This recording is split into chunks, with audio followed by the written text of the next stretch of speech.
you all so very much for coming out here today. I'm going to go ahead and get the program started. My name is Agee. I'm your Master of Ceremonies today. I'm also a member of the Board of Directors of the Missouri Education Association, as well as a proud local president of my wonderful local Merrimack Valley NEA. Thank you all so very, very much for taking the time to come out on a Saturday morning when there's all kinds of other entertaining events going on in the St. Louis area. You're laughing. But coming out to spend time and talking to us today about such an important topic, such a desperately, desperately important topic to our society and education. You know, and while I'd like to think that we would all acknowledge that education is a fundamentally important issue, don't just take my word for it. Don't just listen to the people sitting at your table who are going to want to talk to you about the importance of No Child Left Behind, or the importance of making sure kids get to school fed. But take the word of the people of Missouri to prove my point. In fact, to best illustrate my point, I would like to remind you all of our state motto. Salus populi supremo lex estos. Let the welfare of the people be the supreme law.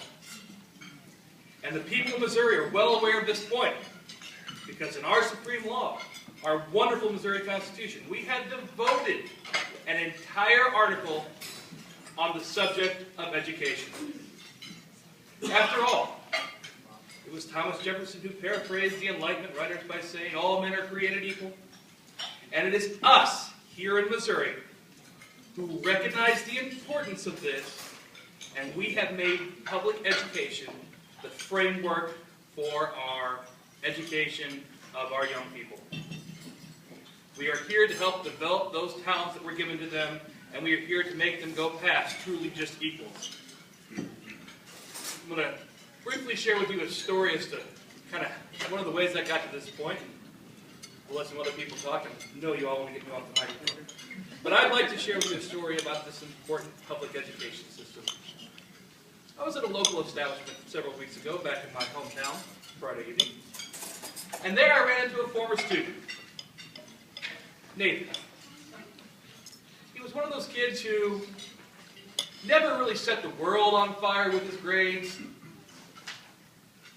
but didn't really cause that classroom disruption either, and so probably in the grand annals of history might have gone as one of those unknown students. But it hadn't been all that long since I had him.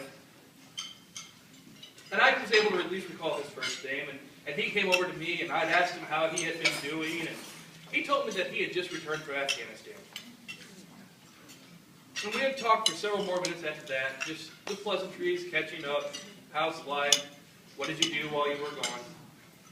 And as the conversation was kind of coming down to a natural close, he said to me, Mr. Agee, before you go, I want to thank you.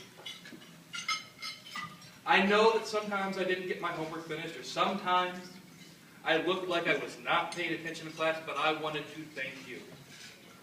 When I was at Afghanistan, I thought about what you had said in class at one point in time. How you mentioned how very important our Constitution was because it guaranteed our way of life. How many people take for granted our freedoms and our rights. And they don't even vote because they just don't care. Then I thought how we were in Afghanistan. We were fighting for rights for people who would inherit them, even though sometimes we neglect them. This was something I thought about a lot while I was there. And these words in these conversations, though you may not thought I was paying attention to you, thought I was not listening, were very important to me. Thank you, Mr. Agee. Thank you very much. What do you say to that? For those of you who know me, I was silent for one of like 7 times in my life. I had nothing to say to that. All I could get out was a pleasant thank you. I never really got the chance to truly thank him with words. However, for Nathan, for all the students out there who are like him, who are going to come to our public education system, who have come to our public education system, but those students who have come through, those who are going to get their lives, I'm going to fight as well. I'm not going to fight with bullets, and I'm not going to be clearing minefields, but I'm going to fight for that public education system that gave Nathan that chance, and gave students like him a chance to be in our world. So thank you all very much for coming. And I would like to start this off. I know Missouri Secretary of State Jason Kander has a couple of remarks that he would like to share with you all very briefly, and so I'm going to turn it over to him.